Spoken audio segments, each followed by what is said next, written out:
नहमदुहु व नुसल्ली व नुसल्लिमु अला रसूलिहिल करीम अम्मा बाद फ़अऊज़ु बिल्लाहि मिनश्शैतानिर्रजीम बिस्मिल्लाहिर्रहमानिर्रहीम फ़स्सल्लि लिरब्बिका वन्हर सदक़ल्लाहु मौलानल अज़ीम व सदक़ रसूलुहुन नबियुल करीमुल अमीन।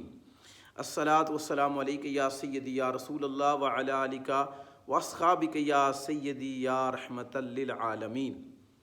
नाज़रीन व समीन, हमें उम्मीद है कि आप खैरुफियत से होंगे। अल्लाह ताला आप सबको खैरुफियत से रखे। आज आपकी खिदमत में मैं कुर्बानी के चंद मसाइल लेकर हाज़िर हुआ हूँ, क्योंकि इंशाअल्लाह 4-5 दिनों के बाद माह ज़िलहिज्जा शुरू हो जाएगा। तो माह ज़िलहिज्जा में क्योंकि हम 10वीं ज़िलहिज्जा को कुर्बानी करते हैं, तो इसलिए हम सब के लिए ज़रूरी है कि कुर्बानी की जो मसाइल हैं वो हम जानें। बिलखुसूस कुर्बानी की जो शराइत हैं कि आया मेरे ऊपर कुर्बानी वाजिब है या नहीं, तो मैं इंशाअल्लाह आपके सामने कुर्बानी की शराइत बयान करूँगा। और आपने हर मुसलमान ने गौर करना है कि ये शराइत उसके अंदर पाई जाती हैं या नहीं। कुर्बानी की सबसे पहले शर्त क्या है कि इस्लाम, मुसलमान होना, यानी कि काफिर पर कुर्बानी नहीं है। उसके बाद बालिग, गो कि इसमें थोड़ा सा इख्तिलाफ है, लेकिन फतवा इसी पर है कि जो शख्स मुसलमान होना, बालिग होना, यानी कि वो बालिग है। और उसके बाद तीसरी जो शर्त है वो क्या है, मुकीम, मुसाफिर पर कुर्बानी वाजिब नहीं है। कुर्बानी के 3 अय्याम हैं, 10वीं ज़िलहिज्जा, 11वीं ज़िलहिज्जा और 12वीं ज़िलहिज्जा। अब इन दिनों में अगर कोई शख्स मुसाफिर है तो उस पर कुर्बानी नहीं होगी, लेकिन अगर 10वीं ज़िलहिज्जा को मुसाफिर था, 11वीं को मुकीम हो गया, अब उसे ये देखना है कि दूसरी शराइत उसके अंदर पाई जाती हैं या नहीं। अगर दूसरी शराइत उसके अंदर पाई जाती हैं तो फिर उस पर कुर्बानी वाजिब होगी। तो लिहाजा हर मुसलमान ने गौर और तफक्कुर करना है कि कुर्बानी की शराइत उसके अंदर पाई जाती हैं या नहीं। मुसलमान होना, आकिल होना और मुकीम होना। और चौथी जो शर्त है वो क्या है, मालिके निसाब। अब ये वो अहम तरीन शर्त है कुर्बानी के हवाले से कि जिससे हमारे बहुत सारे मुसलमान, बिलखुसूस हमारी बहनें, शुकूक व शुबहात में मुबतला हो जाते हैं। ये बात याद रखें कि कुर्बानी के लिहाज से कौन मालिके निसाब है। वो शख्स मालिके निसाब है कि जिसके पास 52.5 तोले चांदी उसकी हाजत असलिया से ज़ायद मौजूद हो, यानी उसकी हाजत असलिया के अलावा अगर उसके पास 52.5 तोले चांदी या सोना या माल मौजूद है कि जिसकी मालियत 52.5 तोले चांदी तक बनती है, तो उस पर कुर्बानी वाजिब हो जाएगी। अब हाजत असलिया किसको कहते हैं? हाजत असलिया वो रोज़मर्रा की अशिया हैं कि जो हम ज़िंदगी में रोज़मर्रा हम इस्तेमाल करते हैं। फॉर एग्ज़ाम्पल, जिस घर में हम रहते हैं ये हमारी हाजत असलिया में है। इसी तरह जो कपड़े हम रोज़मर्रा इस्तेमाल करते हैं वो हमारी हाजत असलिया में है। इसी तरह जो हम गाड़ी इस्तेमाल करते हैं वो हमारी हाजत असलिया में है। जो मोबाइल हम इस्तेमाल करते हैं, लेकिन अगर किसी के पास गाड़ी एक्स्ट्रा है, वो इस्तेमाल में नहीं है, वो फिर हाजत असलिया में नहीं आएगी। इसी तरह अगर मोबाइल एक्स्ट्रा है, फालतू मोबाइल है, इस्तेमाल नहीं कर रहे हैं, वो हाजत असलिया में नहीं आएगा। तो वो अशिया जो हमारी रोज़मर्रा की ज़रूरियात में हम इस्तेमाल करते हैं, जो जिनके बगैर इंसान का गुजारा नहीं होता है, उन्हें हाजत असलिया कहते हैं। इसके अलावा सब हज़रात ने, ख़वातीन हज़रात ने ये देखना है कि जितनी भी उनके पास अशिया हैं, अगर उनकी मालियत 52.5 तोले चांदी के बराबर या उससे ज़ायद बनती है तो फिर उस पर कुर्बानी होगी। मिसाल के तौर पर अगर किसी बहन के पास 3 तोले सोना है और कुछ भी नहीं है, इन पर कुर्बानी वाजिब होगी। इसी तरह अगर किसी के पास 2 गाड़ियां हैं, एक गाड़ी तो इस्तेमाल करते हैं, दूसरी गाड़ी जो है वो इस्तेमाल नहीं कर रहे हैं, अगर किसी के पास मोबाइल फ़ोन एक्स्ट्रा हैं, तो इन चीज़ों का हिसाब लगाना है कि इनकी कीमत कितनी बनती है, मालियत कितनी बनती है। और फिर इधर से आपने मार्केट से जो ज्वेलर हैं उनसे आपने पूछना है कि इस वक्त मौजूदा दौर में जो 52.5 तोले चांदी है उसकी वैल्यू कितनी, उसकी कीमत कितनी है। मैं मिसाल देता हूँ कि बरतानिया के अंदर एक फ़र्ज़ कर लेते हैं कि इस वक्त हो सकता है 52.5 तोले चांदी जो है वो 300-350 पाउंड में मिलती हो।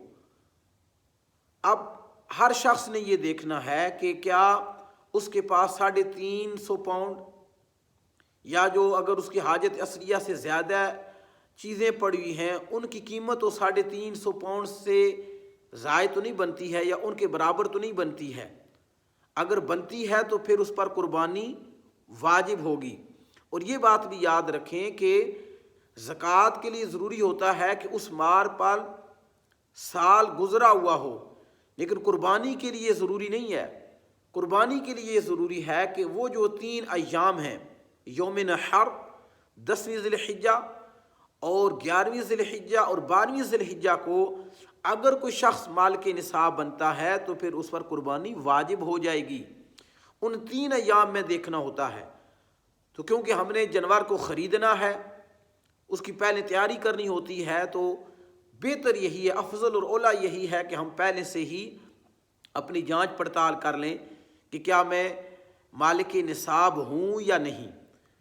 अब इसमें एक और बात आ जाती है कि बहुत सारी हमारी बहनें ये समझती हैं कि कुर्बानी सिर्फ मर्दों पर है। नहीं, कुर्बानी के लिए ज़रूरी है कि अगर आप बालिग हैं तो फिर आपने अपनी जांच पड़ताल खुद करनी है कि आपके पास क्या 52.5 तोले चांदी या उसकी मालियत के बराबर हाजत असलिया से ज़ायद आपके पास माल मौजूद है या नहीं, चाहे वो मर्द है चाहे वो औरत है।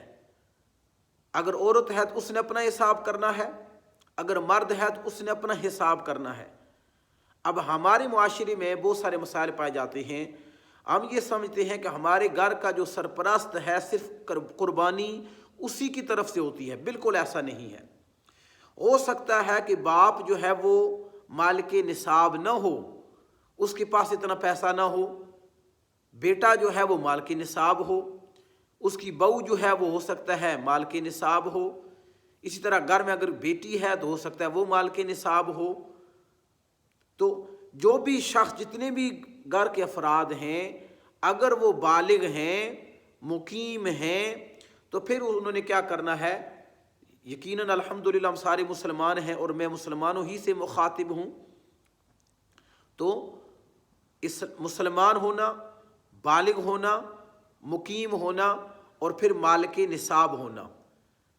अब जो जो माल के निसाब है घर में से वो देख ले कि अगर बहनों के पास सोना है तो ज़ाहिर बात है कि इस वक्त जो आप खुद हिसाब लगा लें कि 1 तोला सोना जो है वो हो सकता है कि उसकी कीमत जो है वो 52.5 तोले चांदी से ज़ायद हो। तो फिर अगर किसी के पास 1 तोला सोना है तो वो भी फिर माल के निसाब है। तो लिहाजा हर बहन ने अपने ऊपर गौर करना है। यहाँ पर एक और में जो हमारे मुआशरे के अंदर ख़राबी पाई जाती है वो ये है कि बाद औक़ात हम ये करते हैं कि हम दूसरों की तरफ से नफली कुर्बानी कर रहे होते हैं। मसलन मरहूम वालिद की तरफ से या मरहूम वालिदा की तरफ से क्या कर रहे होते हैं, मरहूमा वालिदा की तरफ से हम कुर्बानी कर रहे होते हैं, लेकिन अपने बारे में नहीं सोचते हैं। अगर आप में से किसी पर कुर्बानी वाजिब है तो ये ज़रूरी है कि वो शख्स या वो औरत पहले कुर्बानी करे, फिर बाद में उन लोगों का हक है। अगर आप साहिब निसाब हैं, अगर आप इस्तिताअत रखते हैं तो किसी की तरफ से अगर आप करना चाहते हैं तो फाबिह है, उसका ज़्यादा सवाब है। लेकिन सबसे पहले मैं और आपने اپنا حساب لگانا ہے، کیا میں صاحب نصاب ہوں یا نہیں ہوں۔ آپ اپنے قریبی جو امام صاحب ہیں ان سے رابطہ کر سکتے ہیں کہ میرے پاس یہ حاجت عصریہ ہے، اور حاجت عصریہ کے علاوہ میرے پاس اتنا مال ہے، اس کی اتنی مالیت بنتی ہے، اب کیا میں قربانی کروں یا نہیں۔ اس ویڈیو کو ریکارڈ کرنے کا مقصد بھی یہ ہے کہ بہت سارے ہمارے مسلمان جن پر قربانی واجب ہوتی ہے وہ گنہگار ہو رہے ہوتے ہیں، وہ ان دنوں میں ان 3 ایام میں قربانی نہیں کر رہے ہوتے ہیں، اور ان 3 ایام میں اللہ کو سب سے زیادہ محبوب جو عمل ہے ابن آدم کا وہ یہ ہے کہ ابن آدم اللہ کے تقرب کے لیے، اس کی رضا کو حاصل کرنے کے لیے وہ کیا کرے کہ وہ قربانی کرے۔ تو لہذا ہم سب نے سوچنا ہے اگر زندگی میں کہیں کوتاہی ہوئی ہے تو اس کا ہم نے ازالہ بھی کرنا ہے، اللہ سے معافی بھی مانگنی ہے۔